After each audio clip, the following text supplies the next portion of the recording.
Hello friend, in today's video I'm going to show you how you can edit photos like me in Lightroom Mobile, quickly, simply, and most importantly my favourite price, for free. Also there's kind of a little sneaky trick or hack that I accidentally discovered. Not many people know about it, so keep on watching. Let's talk about it.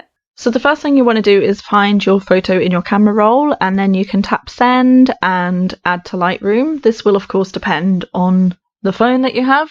And then once that's imported, just open it up in Lightroom. Now, because this photo is from England, where it is generally quite cloudy and hazy, and my camera, which is my phone, isn't the clearest, the first thing I like to do is go down here to Effects and click Dehaze and just kind of dehaze it a bit, take off the cloudiness.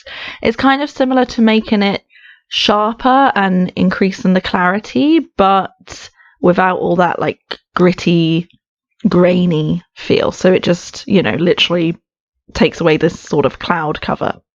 The next thing I do is go to the auto edit thing, and before anyone starts saying, oh no, don't do auto, it's just a basis for me. So obviously this looks really bad, but I just like to use it as a base, and then I will go to the next button, the sunshine button as I call it, and this is where you can really develop the vibe and the style of your photo. If you're going for a sort of dark or moody photo, you might have the exposure as it is quite dark. If you're going for a bright an airy photo, then you will increase the exposure and the highlights and so on.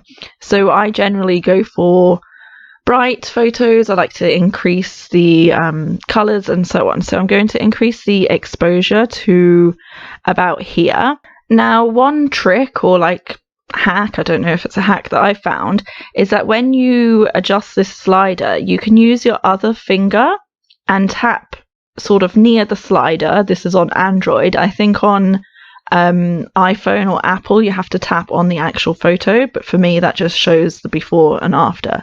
So use your other finger to tap and hold here while you are adjusting the slider, and you can see this is called the clip-in mask. It's similar to the laptop or the desktop version of Lightroom, which I think you have to use the Alt or Option key on the keyboard, but you can do the same in the mobile app. And as far as I understand, with this clip-in mask, if you're seeing too much of these colors, it means that you're way overexposed. You've, lost those colors essentially. If I take my fingers off, you can see there that just looks ridiculous. There's no detail in the photo. Whereas if I bring it back down to, I had it on around 20, you can see it's just a little bit of detail that's lost. So yeah, I will leave it there, and I can see in this area of the sky it still looks fine.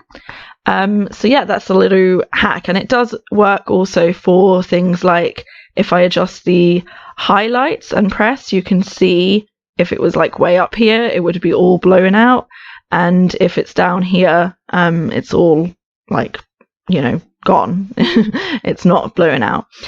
So again, I'll just leave the highlights kind of where it was. Now for the shadows, I will leave it the same. If I brought it down, it would have that sort of darker, moody look, but yeah, I'll just leave the shadows about there, and the whites and the blacks look fine.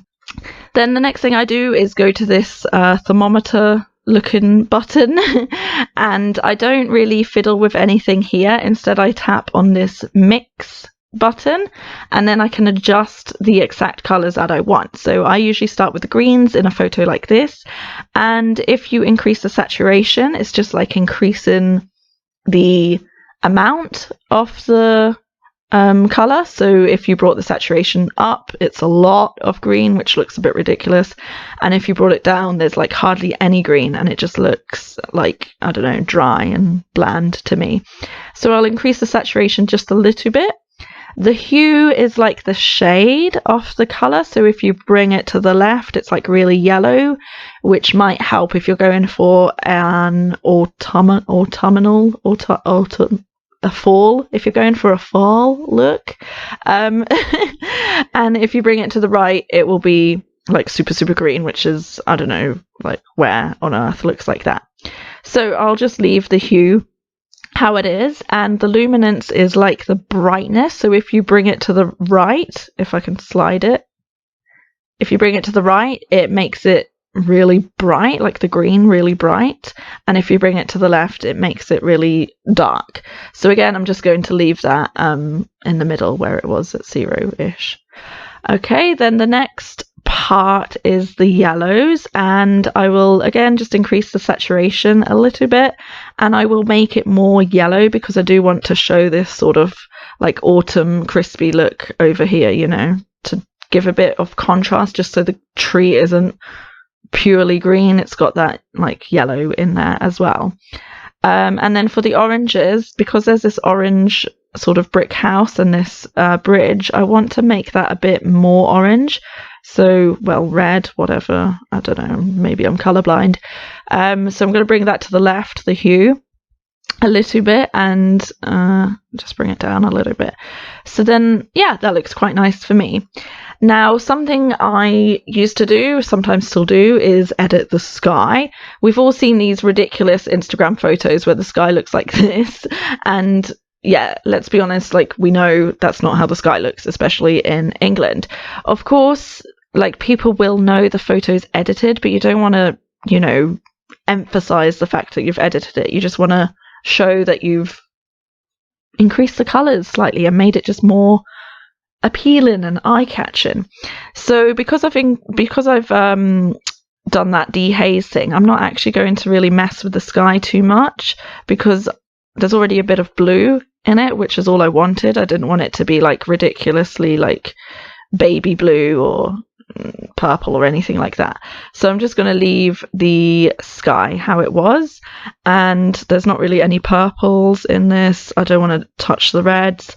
So for me, that is pretty much done. I'll just tap done, and you can see the before and the after. So it's just slight editing, you know, just improving the colors a bit, like making it more clear. That's all I really want to do.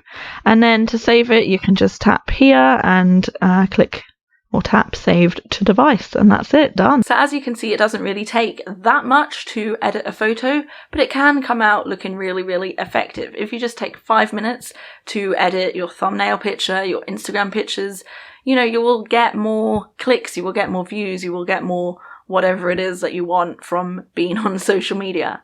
So don't forget to click the subscribe button below, whichever side it's on, I always forget, and give this video a thumbs up if you liked it. Give it a thumbs up down if you didn't. It's still engagement. Thank you for watching. See you next time. Bye!